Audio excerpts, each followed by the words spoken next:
Hey guys, this is Jason from Simple Cookery. We all know Christmas is coming, so that's why today we're making mulled wine.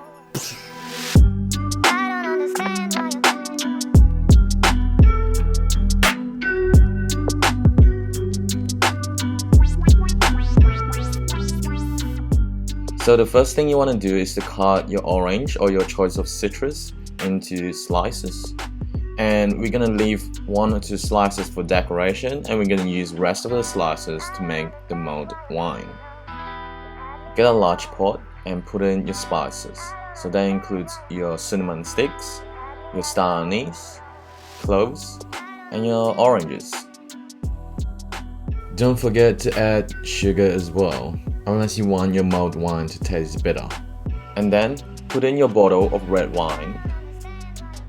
Now this part is optional.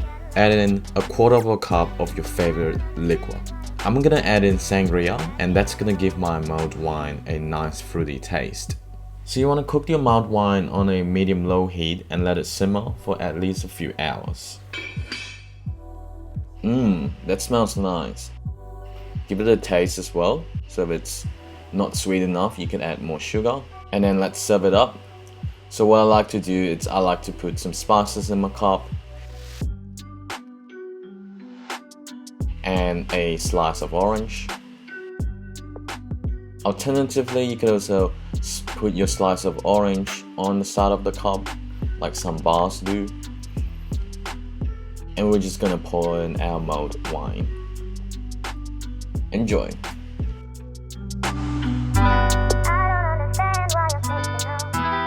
So here we have mulled wine. Wow. Yeah. This brings me right back to Poland when we had tried it at the Christmas market. And like these stuff are strong, man. So let's get lit up. We add sugars into alcohol. Yeah. Cheers, dude. Cheers. Man, that's dangerous. That is strong. You can't even taste the alcohol, but like. John was like, he could finish the whole cup. Yeah. Can you? Why not? Yeah. Can you? Finish it. Scull it. No, I'm not sculling it. Alright. Merry Christmas, guys. Cheers. Merry Christmas. If you like this recipe, please press like and subscribe. In Simple Cookery, we teach you simple recipes and cooking techniques to get you more confident in the kitchen. And we out. Bye bye. Oh, man, cold winter's night.